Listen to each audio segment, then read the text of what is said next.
Senator Dick Durbin is a Democrat of Illinois. He called yesterday's shooting in his state senseless and horrific, and he joins me now. Senator, it's good to have you on. I'm sorry it's under these circumstances. I imagine you've been speaking with folks from Highland Park all day, and I just want to get your sense of how things are now 24 hours later. It's a combination of shock and anger.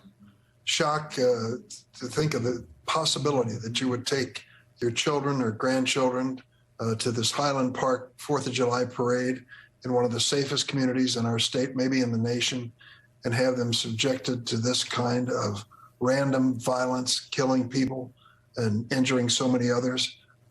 People are still in shock over that. When I went there today, you can still see on the ground, as you're showing on your screen there, things that are left behind by these people as they ran away from the scene of the crime. And also anger. For God's sake, where is it safe in America? Where is it safe to take our children? Can we send them to school? Can we take them to the theater? Can we send them to a concert? Can we send them to the grocery store? Everywhere you turn, another mass shooting. They're fed up with it, and I am too. It's about time we came to our senses. The idea that we can send and sell in this country military assault weapons capable of shredding the bodies of the victims is just senseless. It has nothing to do with the Constitution or the Second Amendment. Vice President Kamala Harris talked today about reiterating the Biden-Harris administration's call to remove the liability shield, which there's really nothing else like it in American law. It protects gun manufacturers. Take a listen to what she had to say. An assault weapon is designed to kill a lot of human beings quickly. There is no reason that we have weapons of war on the streets of America. We need reasonable gun safety laws. And we need to have Congress stop protecting those gun manufacturers with the liability shield. Repeal it. Repeal it. That specific proposal does seem like a fairly clever and straightforward way to go at what is a very difficult problem when you think about 400 million guns in this country. It certainly is. If the gun is inherently dangerous, as a military assault weapon is, ordinarily manufacturers would be subject to liability in civil court, maybe beyond that.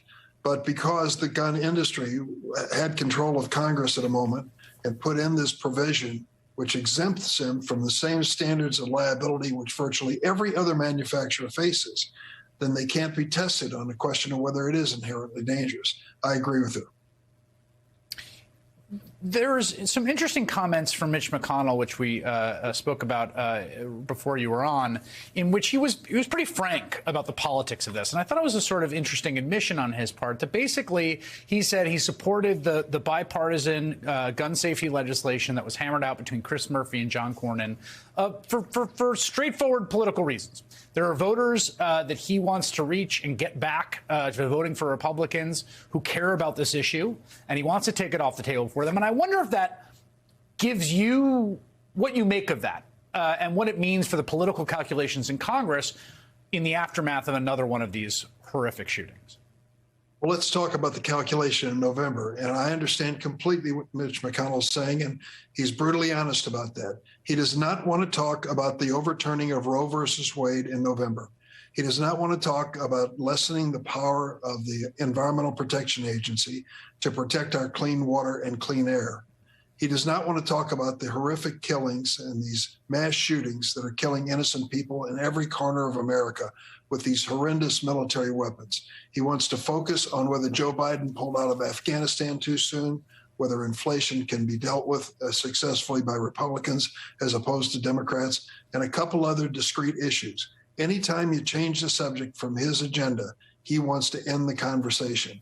So it's up to us, those of us who believe that these issues are critical and the Supreme Court has brought them forward, we cannot ignore them, to make sure that Americans know if you don't like the way things happened in Highland Park yesterday, if you don't like the Supreme Court decision on overturning Roe versus Wade, if you happen to believe that we should aggressively make sure that we lessen pollution in this country and reduce the prospects of global warming, then for goodness sakes, you need to vote you need to vote in numbers unprecedented in off-year elections. Let me counter that, or just push back a little bit. When you look at the gun laws in the state of Illinois, obviously a progressive state, Democratic governor, 2 Democratic senators, the assailant was able to acquire this gun legally in the state of Illinois, and it's not a state like Texas or other places, particularly in the American South, that have relatively lenient gun laws. What does that say to you about the gun legal regime that we have? Well, part of our problem in Illinois is we're not alone. We are surrounded by states with much more flexible standards, and unfortunately, some of them look the other way. And many of our crime guns have been traced directly to those states. But having said that, the obvious answer is these guns, these military assault weapons, shouldn't be for sale to anyone. I can't tell you how many we have in America because I can't get a good estimate, but it's between 10 and 20 million AR-15s in this country.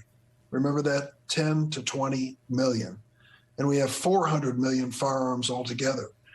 Police tell me when I meet with them all the time in Chicago and across our state, we are awash in guns. If you want to know why we have this random violence, well, while this terrible incident was taking place in Highland Park, there were 5 people shot on the south side of Chicago last night, too.